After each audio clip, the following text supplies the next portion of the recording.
Hello students from Arts A, B and C of class 12, and this is the fourth video of mine, and here I will give you the explanation of the poem Sita. This is the poem Sita's first part of explanation. So let us begin. Three happy children in a dark room. So there are three happy children in the dark room. And do you know who are the three happy children? The poet herself, Toru, and her two siblings, Abzu and Aru. Okay, so Toru, Abzu and Aru, they were three happy children and they were in a dark room. That means they are about to sleep. Alright. What do they gaze on with wide open eyes? And they are gazing something, they are watching something with their wide open eyes. So the room is dark, but their eyes are open. But when their eyes open, can they see anything except darkness? Nothing. But yes, they are imagining. So the mother was narrating the story of Sita, and the three children are imagining it with their wide open eyes. And what they are imagining, let me tell you, they are imagining a dense forest where no sunbeam pries. They're imagining that there is a thick forest, very thick forest, where no sunbeam can enter. So you can understand the forest is very thick. The leaves of the trees are so many that even the sunbeam cannot enter the forest. And in its center a clear spot. So in between the forest there is a clear spot, okay, a plain area and open area. So let me again explain this part. So in the dark room, three children are about to sleep, Toru, Abzu and Aru, and the mother is narrating the story of Sita. Alright, and the room is fully dark and their eyes were wide open, and in the darkness they are imagining. Sometimes it happens, your mom and dad ask you to study and you're looking very steadily into your book or your copy, but you are imagining something. You cannot see anything in front of you, but you were thinking of some other place. You were thinking what you want to think. Does it happen to you? Same thing was happening with the children. There was fully dark in the room, but the three children were imagining something. All right, they were watching something, all right, in the darkness. So what they were watching, let me tell you, a thick forest, so thick that not even the sun rays can enter, and in between the thick forest there is a clear spot, a plain area. All right, there bloom the gigantic flowers on creepers that embrace tall trees. So in that clear spot you can see the gigantic flowers, very big flowers, very big flowers you can see out there. And there were creepers that embraced the tall trees, and the trees were very tall, and the creepers have coiled the tree. So creepers, you know, the climbers. Okay, you know, pan is also a family from climber. Okay, so in the clear spot there are big beautiful flowers and tall trees, and the tall trees are coiled up with creepers. There in a quite lucid lake, and also in the clear spot there is a lake, quite lucid means peaceful lake was also there. And in the lake the white swans glide. And white swan, you must have seen swan, right? White swan, and the white swan used to glide, swim across, fly across, and you can see the shadow in the plain cool calm lake whirring from the break. So this lake is the place where the beautiful swans will come down and drink water or have their food out there. All right, swans, what they used to eat, they must eat fishes, so they will get fishes in that clear clean lake. All right, the peacock springs also, this is the place where the peacock will spring. You know peacock? All right, so peacock will spring.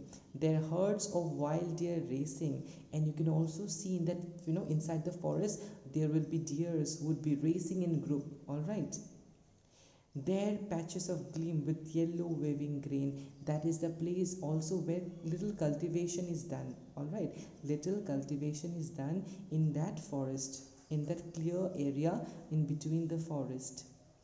There blue smoke from strange altar rises light, and in that clear spot there are small huts, okay, and there are chimneys from where the strange blue smoke is coming out.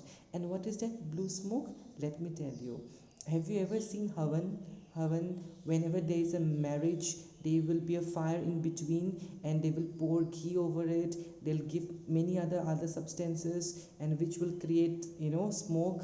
So that, jungle is of a rishi, and the name of the rishi or sage is Rishi Valmiki.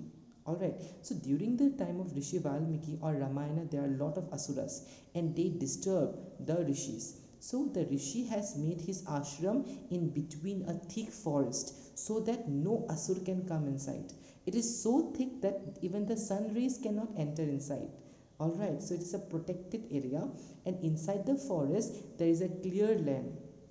And I already told you what are the things found out there. You will see gigantic flowers, tall trees with creepers coiling it. Alright, there's a quiet lucid lake, plain clean lake, calm lake, and swans will glide there. Alright, you can see the shadow of the swan. They will wait there for a break, and they will have their food, maybe the fresh water fish which they will get there in the lake. Alright, and there are small huts where the rishis used to do the havan, the puja, the veneration. Alright, and the cultivation is also done, because the rishis used to have their food from the cultivation out there. They are the one who does the cultivation, who did the cultivation over there. And the wild deers were running peacefully. Nobody was hunting them. All right, peacocks were springing very beautifully out there. So this is the setup of an ashram, okay, and the main ruler of the ashram was Rishi Valmiki, who wrote Ramayana, okay, and the children were imagining this the way I'm narrating to you, okay, and you can imagine what I am saying right now. Similarly, the mother was narrating, and the three children, Toru, Abzu, and Aru, in the dark room, they were imagining it, they were seeing it.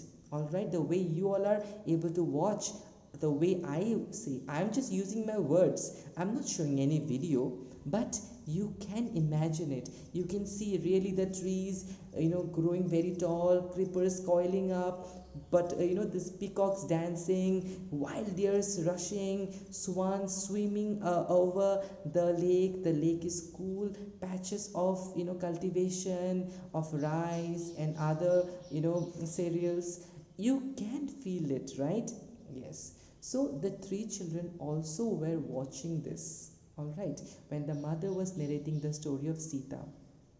So there in the ashram, the blue smoke is coming out from the hut, okay, and the blue smoke is from the havan, from the fire, from the sacred fire, okay, which the rishis were using for their veneration, for the puja. All right, so from the sacred fire, the blue smoke is coming out, because in that fire they're putting sandalwood, they're putting lot of fragranceful substances, so it was emitting blue smoke.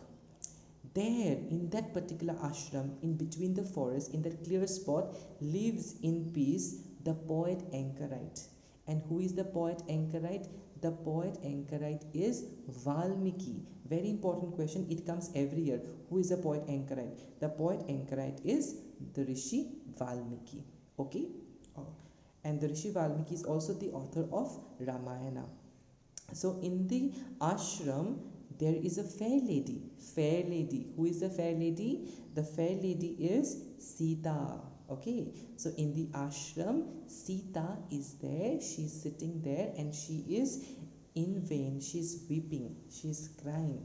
Okay. She's very sad. She's crying. All right. And when the mother told the children she's crying, the three children were also crying. But why she cried? If you don't know, you please ask your mom and dad. Those who have the knowledge of Ramayana, please ask why she was crying in the ashram of Valmiki. Why was she lonely? Where is Rama, her husband? And she was a queen of Ayodhya. Why was she sitting out there in the Rishi's ashram all lonely? Why? You ask your parents, all right? And they will tell you. All right, why she was sitting alone out there in the ashram of Rishi Valmiki, and why she was abandoned by her husband, the king Rama. All right, so the way the mother narrated that Sita is crying, the three children in the bed, they were also shedding their tears, because children are very emotional. You people are also very emotional. If I tell you a sad story, will you not cry? Some of you will definitely cry, because we are human beings, right? Yes. So when the mother narrated the beautiful story of Sita, the three children were shedding their tears, and it's quite emotional. All right. So in the next video, I will start, okay, from this point. So thank you for watching this video. See you on Friday. Thank you.